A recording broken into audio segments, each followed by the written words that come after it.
Hello everybody, welcome to GIS E-Pathshala Grade 9 Social Science History.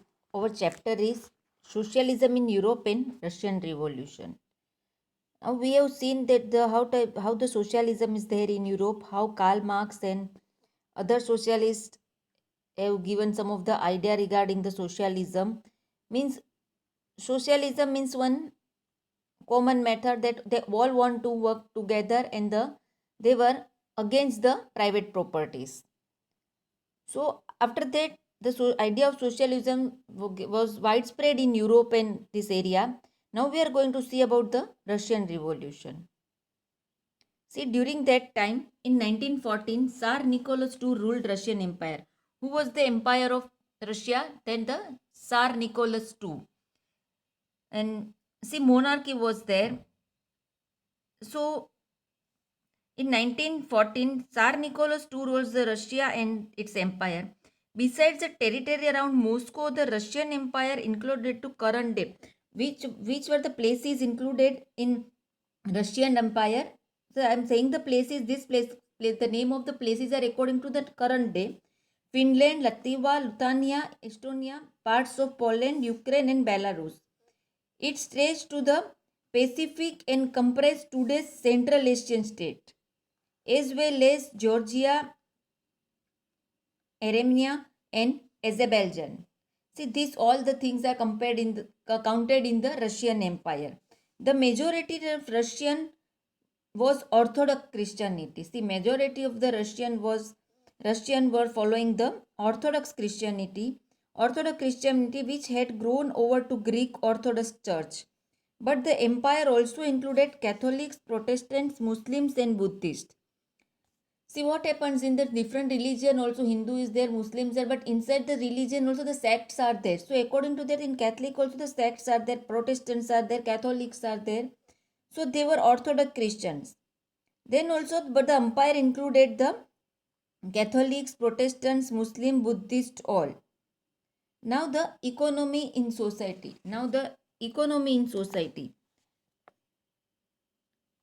See what happened at the beginning of the 20th century, the vast majority of Russia's people were agriculturists. See, mostly the people were doing the agriculture work. About 85% of the Russian Empire population earned their living from the agriculture. This proportion was higher than in the most European countries.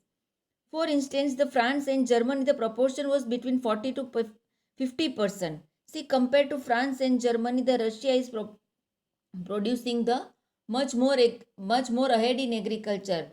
In Russia, the 85% population doing the agriculture work compared to the France and Germany. In the empire, cultivator produced for the market as well as their own need.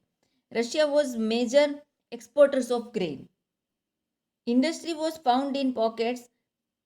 Prominent industrial areas were Petersburg, Moscow. Craftsmen undertook much of the production, but large factories existed alongside craft workshops.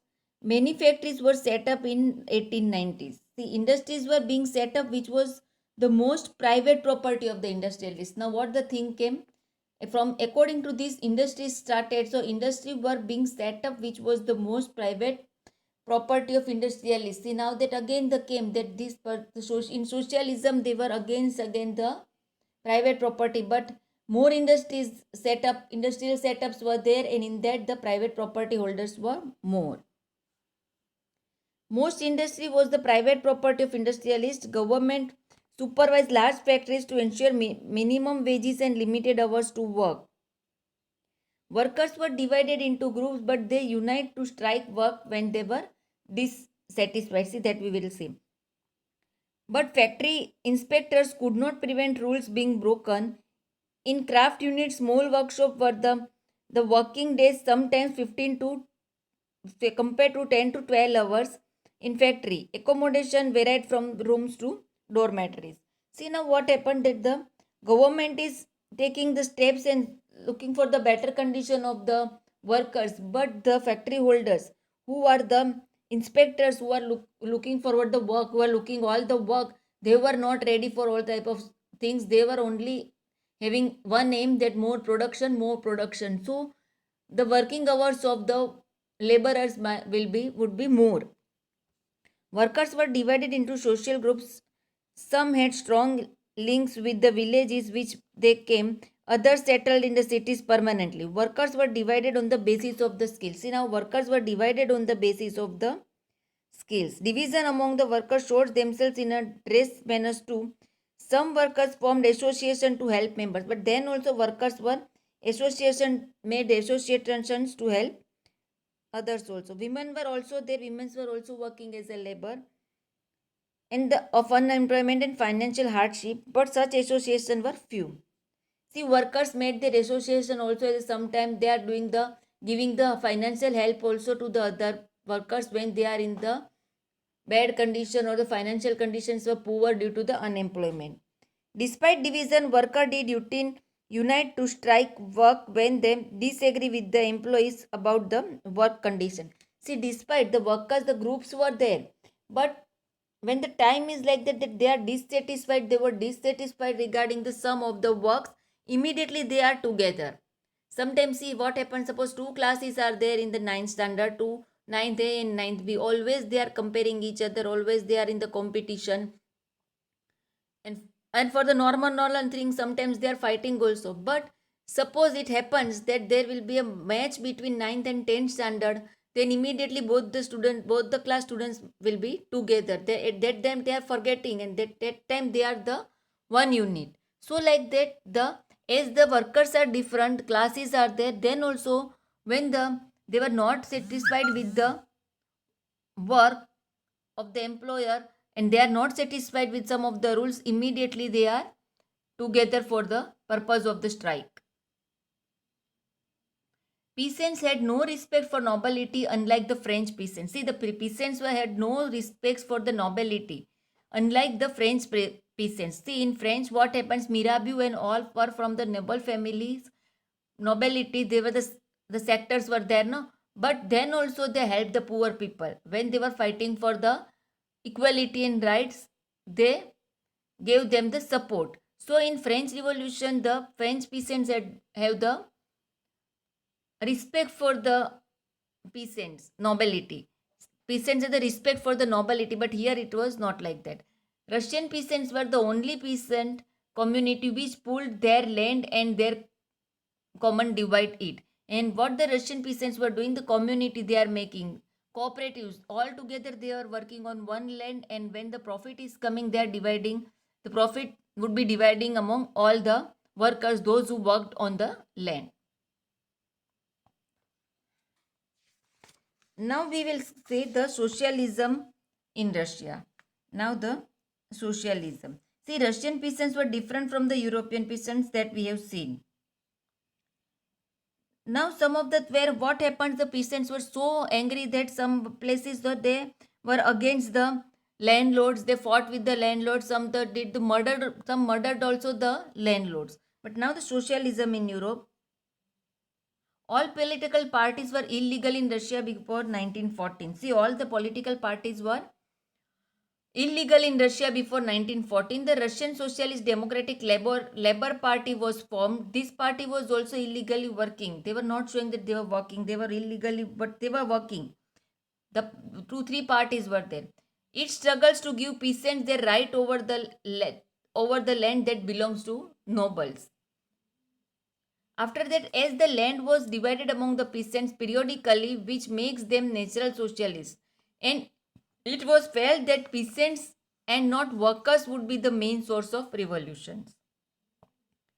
But Lenin did not agree with this, as he felt peasants were not in one group.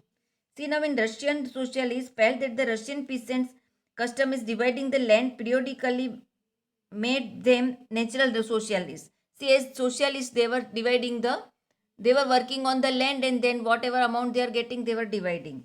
So the peasants, not workers, would be the main force of the revolution. The Russia could become socialist more quickly than other countries. Socialists were active in the countryside through the 19th century. They formed the socialist revolutionary parties in 1900. They formed the Socialist Revolutionary Party in 1900. This party struggled for the peasants' rights and demanded that the land belonging to the nobles be transferred to peasants. Social Democrats agreed the socialist revolutionaries, but the peasants about peasants. The Social Democrats disagree with the socialist revolutionaries about the peasants. See, Social Democrats were there and socialist revolutionaries were there. Latin felt that the peasants were not one united group. Some were poor, some were rich. But now what happened? In the peasants also the group were there. Some were poor, some were rich. Some worked as a laborer and while others were capitalists who employed the workers. See, now what happened? Some were the poor and some peasants were rich. Some are the laborers and other were capitalists who employed the workers. Now see, these are the division in the farmers. Among the farmers, this type of groups were there. So what the Lenin was saying, that according to the group, this type of groupism, rich, poor and all. So he felt that peasants were not one social group. See, like previously we have seen that the farmers, peasants were together whenever they are against the some of the rules of the there's the person. But now here the thing is different. So Lenin was saying that they were not in one group. The party was divided over the strategy of organization. Lenin thought that in the repressive society like Russia, the party should be disciplined and should control the number of quality of members. Others thought that the party should be open to all. See, some type of this type of rules for the party also that Lenin was thinking.